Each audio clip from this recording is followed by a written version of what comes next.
Hello everyone, this is Mukesh Goswami and I'm back with a new video. This is going to be a primer on real estate investing. For the new folks who don't know about my channel, I'm running a series of videos on financial freedom through financial literacy. And my motive is to generally uplift the financial literacy so that more and more people can achieve financial freedom. Again, I'm not a financial professional by qualification. I'm not providing any uh, paid consultancy. This is purely an endeavor to share my own knowledge, experience, and learnings. I have built my financial investment portfolio over a period of time, gone through a lot of learning, and that's what I'm sharing through this video and many more to come. So please do subscribe to my channel if you are interested in managing your financial portfolios or learning more and more about financial literacy. Okay, getting started with real estate investing. So, in general, real estate investing is itself a very broad topic and it has a lot of depth in each of the segments. So, today, my endeavor is more to focus on covering the uh, breadth of it and giving you a probably 30,000 feet overview of the real estate investing landscape. I'm not going to go deep into any of the trenches today, but in my continuation series of videos, I will touch upon each of the topic because each of the specific segment within real estate portfolio may demand a very in-depth analysis and treatment. So right now, let's focus on understanding the broad spectrum landscape of real estate investing. So moving on, first of all, let's understand that real estate may not be for everyone. It's a great investing avenue, but it may not be for everyone. And why not? So first of all, it needs a lot of education and learning so that you can minimize risk and maximize rewards. If you are a serious investor, do not cut corners. Invest time and energy in learning the trade through experience or through reading, but that's a must thing. Secondly, it's a long term game. Generally, it's not so favorable for short term and a minimum 2 years kind of holding period you should consider when you are stepping into real estate. I'm not saying that you cannot reap the benefits in less than 2 years, but that's not generally the case. And oftentimes, real estate leads to generational wealth. So, a lot of careful planning of how do you want to transfer this wealth to your next generation needs to be done. So, again, a long term mindset with inheritance planning should be considered when you are venturing into real estate investing. And be mindful, this is a litigation prone investment area. Well, litigations in this country is very common, and real estate is one area which attracts litigation by default. So uh, you need to understand, you need to focus your energies on understanding your needs and strategies for asset protection. So asset protection is really a must-have strategy in your kitty before you become a serious real estate investor. Now, there are a lot of myths about real estate investing. One of them is, oh, I need a lot of capital to get started. Some people do not even venture into understanding the nuances of real estate just because they don't really have too much of cash in their kitty. No, I think with changing times and technologies, we now have avenues and opportunities where you can start with as minimum as $500. In fact, there are some instruments which can allow you to invest as low as $10. But let's be practical. To make some kind of tangible investment, I still believe that you need somewhere like $500, $2,000 as a starting point. And this may be just to learn, this may be just to experience the field in itself. So, uh, again, you can even redirect your IRA funds to real estate. So it's kind of I'm just trying to suggest that real estate is not what it used to be decades back. It has changed, and it can have something for everyone. And be mindful. This is possibly the only investment strategy or investment portfolio where you can leverage the borrowed money, and that borrowed money comes with lower cost, tax advantages, and whatnot. So borrowing against real estate portfolio is probably the easiest and the most cost effective. So why not leverage that? So in summary, real estate, even though it's a kind of intensive area which needs a lot of careful planning, education, learning, but it's also very lucrative, and it is basically commonly accessible in these days and times. So let's look a little more deeper into what it is. Now, let me tell you, there are many ways. Some people are not very comfortable to play any specific game all by themselves. So this is a game which have multiple different playing formats, and you can choose the one that works out for you very well. So let's say, as a solo player, the individual person you are, or you or your family, you can play it as per your own choice. You can decide where to invest, where not to invest. It's your risk, your rewards, your rules, and everything is you are the decision maker. You are the champion. Now, if you're not that kind of person who feels very confident with your lack of exposure, with your lack of understanding, or for whatever reason, if you don't want to play all by yourself, you can team up. You can probably invite your friends, family members, or people who you trust, and build a small team, like maybe 2 people, 4 people, and you guys can pool in your money, pool in your expertise, pool in your skill sets to kind of play on this real estate investment strategy. Now, that's again a lot of direct involvement in understanding and managing it, but it's again kind of diversified with people covering up your backs, whatever deficiencies you may have, the others may complement that. Now, if you are not even ready for that, then there is what we call syndicate play. So there are groups and people who basically lead and who are very proactive investment kind of driven individuals. They basically do a lot of R&D and figure out deals that are big ticket deals, probably needs much more capital than they individually can afford, but they are the people who knows the potential, who knows the kind of in and out of the trade. So they basically start inviting like-minded people, start pitching in for group investment. And typically, you might have heard people like investment deals related to land parcels, or group housing, or big ticket projects where they on they all form an entity, maybe an LLC or a partnership firm, where multiple people pool in their money and kind of do go with a standard documented set of operating procedures and make that investment. Here, you can be a silent investor. You can be someone who knows nothing but has the money, and you can just observe the game as it being played.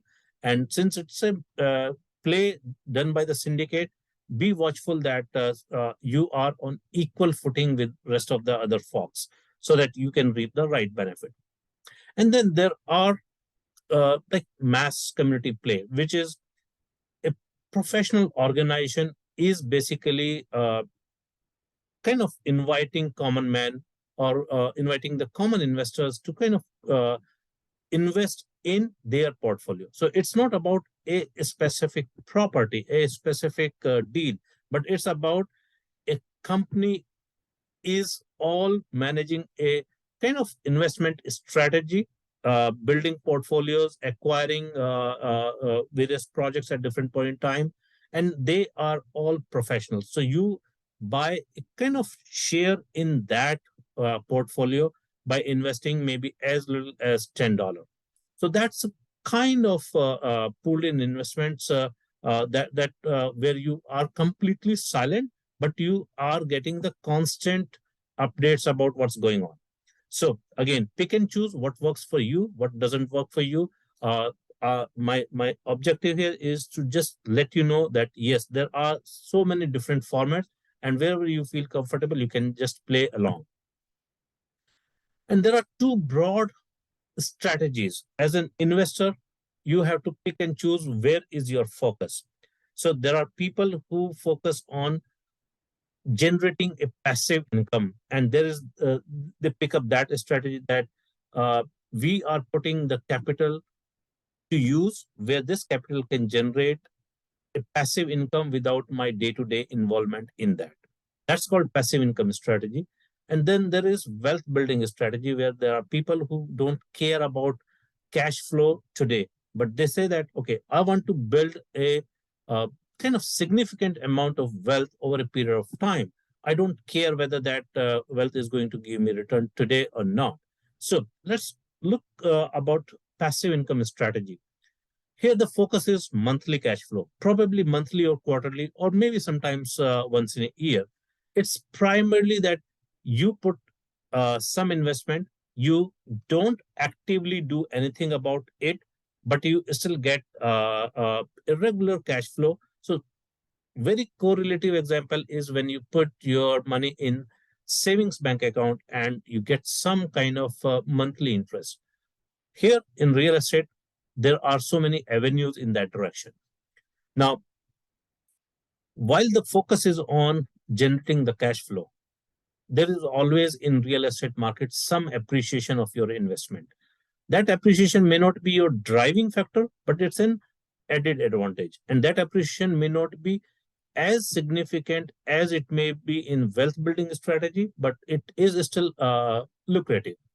And again, because it's a complicated industry, so you need to have a lot of understanding, and you need to carefully play it in a way that you do not erode your invested capital. Either it appreciates or probably it maintains its value while giving you the cash flow. That's the nature of the game. In wealth building strategy, your focus is that you want to take a lump sum appreciation, whether you take that in a couple of years or maybe a decade or maybe over a longer period of time, or you pass it on. But your focus is keep on growing, keep on growing. I don't care about the cash flow, but it's real estate. So there can be a cash flow, which is an added advantage on top of this. And again, while you're not playing for cash flow, but be mindful that do not put your fingers in an investment which promises you long-term wealth, but erodes your current cash flow. So do not invest in negative cash flow, or maybe there may be a little bit of negative cash flow that you can afford, but be mindful. Anyway, pick and choose what strategy works for you. There are enough options for either of the strategy, and it can work out excellently for you. Again, you might hear these two things, that some of the investment avenues are not open for everybody. So broadly, because of the for the protection of the common investors and for setting up certain rules and regulations, our government has basically divided the investors into two different camps. One is accredited and another is non-accredited. So the accredited investors are those who by far is assumed that you are capable of money management. You either have a net worth of $1 million or above, excluding your primary residence. That means you have enough of money and you have sensibilities to manage that money. That is inherently assumption. Second is that you may be generating at least 200,000 as an individual or 300,000 as a household in prior 2 years, as well as you are expecting to maintain the same. So then you get the accredited investor kind of tag to yourself. Now, what's the difference for these two class of investors? as I said, a lot of real estate investment and many other investment avenues do not open up for non-accredited investors because they are considered high risk investment avenues. So some of these are only available to accredited investors, and with high risk sometimes comes high reward.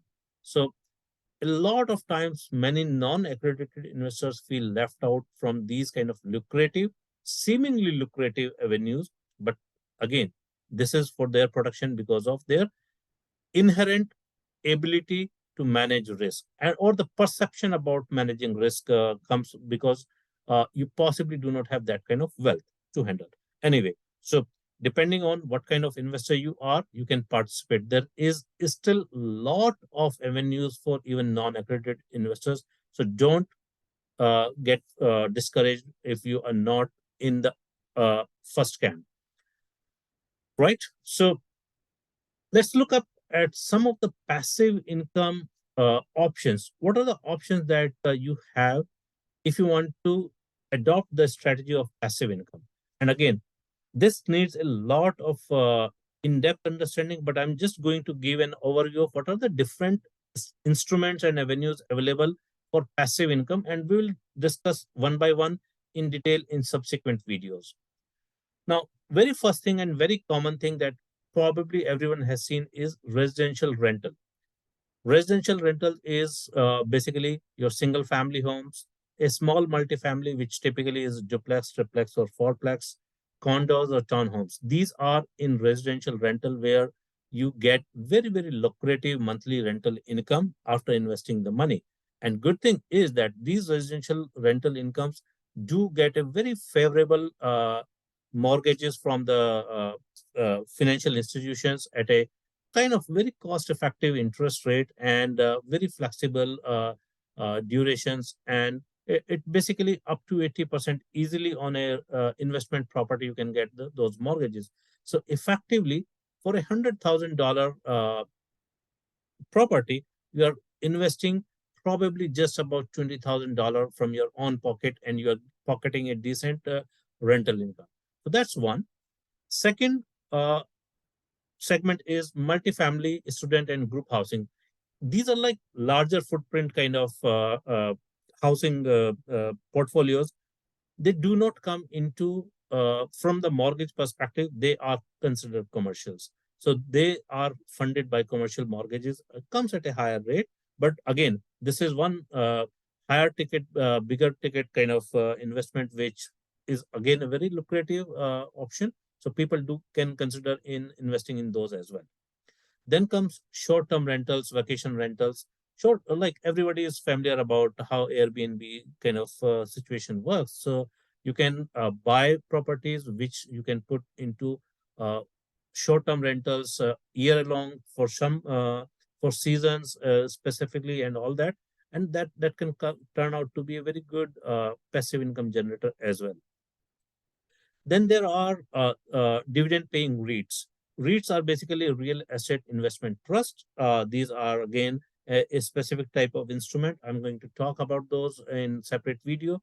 But these dividend paying REITs are those things where you invest a little bit of money and then you get your quarterly, monthly, or sometimes once in a year kind of dividends paid to you.